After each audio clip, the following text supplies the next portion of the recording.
So I know I've been talking about this for a while, but I wanted to get you an update on the freight car repair and repaint project that's been going on here at the Steam Railway Institute. It's late October, and actually today would have been the day that we would have had 1225's press conference and maiden run, but it had a few problems this weekend when we steamed it back up. We actually had a few. This is actually the same problems we had last weekend when we first started it. We weren't able to do complete testing on it because the washout plugs for some reason aren't as tight as they should be, so we're going back through and retightening them.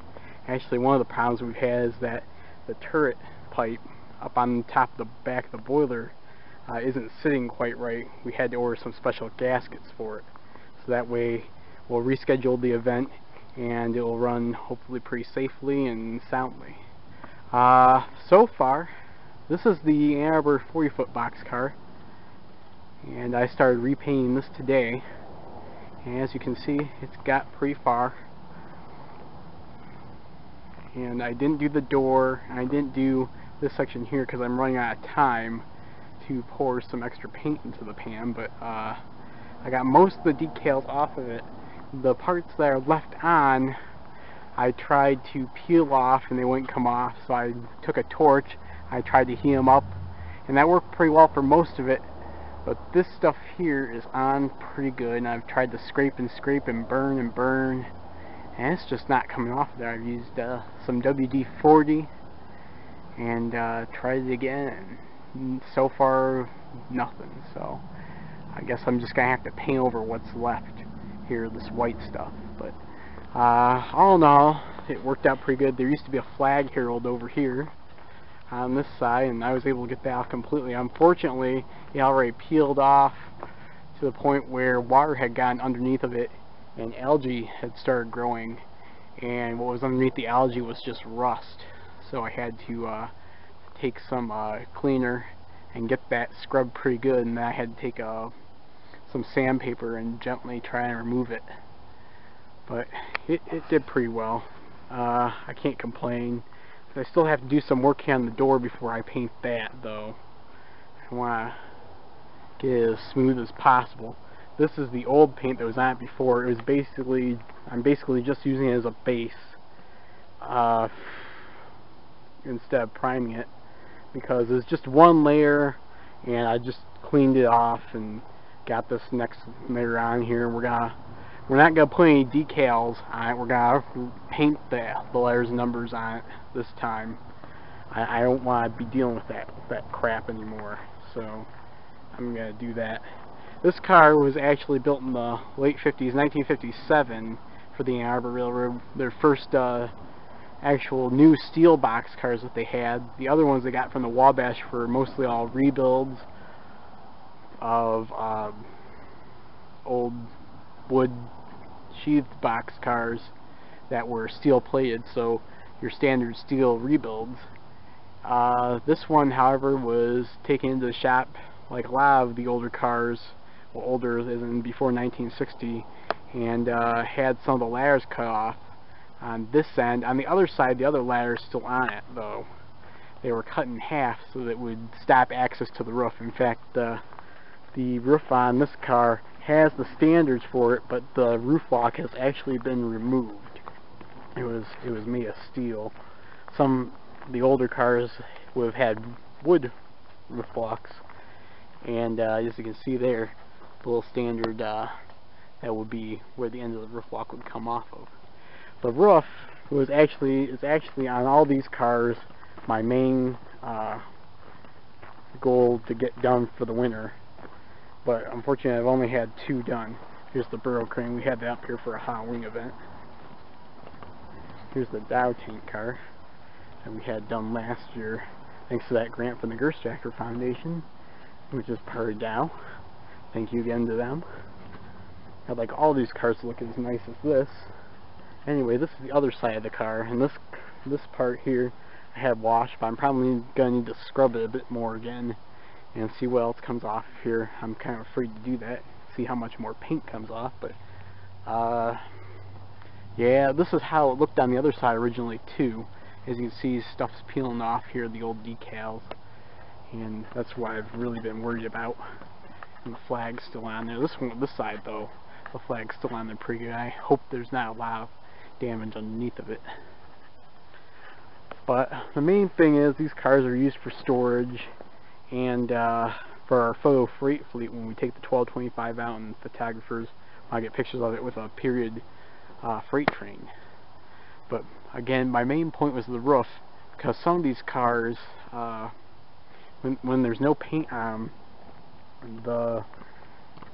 it tends to want to heave on top, especially in the winter months when it gets cold. The pieces that are holding the panels together on the roof will kind of lift up and let water in there and rust it and allow it to form leaks in the car and damage stuff on the inside. So my main point was to get the roof clean like I did the Pere Marquette boxcar. In fact, at the other end of this video I'll go down there and get on the roof there. But this one I got cleaned off before there's a lot of rust on it. There was no paint left on it. So then after that was done, I got the whole top of this thing primered, just like I did the PM boxcar, which you'll see in the next section again. But anyway, it's kind of a brighter red than what I originally wanted, but I figured if we're gonna try and keep it washed this time, it should look nice, as nice as possible. It's not like as bright a red as that Ann Arbor Caboose down there, the one behind the pink one that we got, but it's a darker red. It's regal red actually. I tried to match it as much as possible, but in the end I was like, you know, if it's gonna be getting dirty, like from the steam locomotive and just rain and wear and tear like that, then I should try and make it as bright as possible to begin with, to make sure that it looks nice as possible. So it will say Ann Arbor again. It will be 1314, and all the rest of the markings will be on, only it will be painted this time. I also plan on painting the trucks too, but not the wheels, and I guess that's a safety precaution. I guess I've been hearing that's illegal, but I'm not sure why, because I guess you can't see defects under paint. But my theory would be if you don't paint it, then it would still get all worn down and might form cracks anyway. So I guess right now the law says that you don't paint them. But the trucks will be painted. They will be black, nice shiny black, shiny just like the car, because I'm told that gloss is easier to clean and it shows up much nicer. And so far it has. Much better than whatever they had before. I'm pretty sure it was just a matte finish on here. And all the pictures and videos I've seen looking back over the years when the car was first painted, that looks probably like what they had done. I want to paint the trucks on the tank car too, but I gotta get them the rest of the way clean. These trucks are kind of dirtier than what they are on the boxcar. Boxcar still needs to have the trucks cleaned more, but it's gotta be less of a job. Okay, I'm gonna take you down and see the PM boxcar. Oh, in case you're wondering, the gondola won't be redone. I'm just trying to keep the decals pressed down on it and trying to maybe add black paint to portions like this there, coming undone. We'll see how that goes in the future. I'd like to get it washed first, but we'll try spots here and there first. But I'll go down there and get you something on top of the boxcar. Okay, so the 1225 sitting in here, waiting for work to be done on it. The main run, as you can see, is still not quite all painted yet. You'll see that when we do that, the big reveal. The 126 is in there with it. I'm waiting for its next run in a couple weeks here. But our main focus, like I said in the last section, is the freight cars. And you see we got a line of 3 box cars here. You saw the other Ann Arbor boxcar down at the front end, and here's the other one. This is one of the rebuild boxcars that the state of Michigan came into ownership with the Ann Arbor Railroad, and later on gave it to Tisby when they took over the agreement for the state to operate the lot. As such, these 2 boxcars over here, the rebuilds, were given MOW designation to haul parts around for maintenance of way trains and such like that. The Wabash boxcar is one of those that was redone a few years ago with a repaint and the decaling that the volunteers gave here, and this one is next on my list to get done.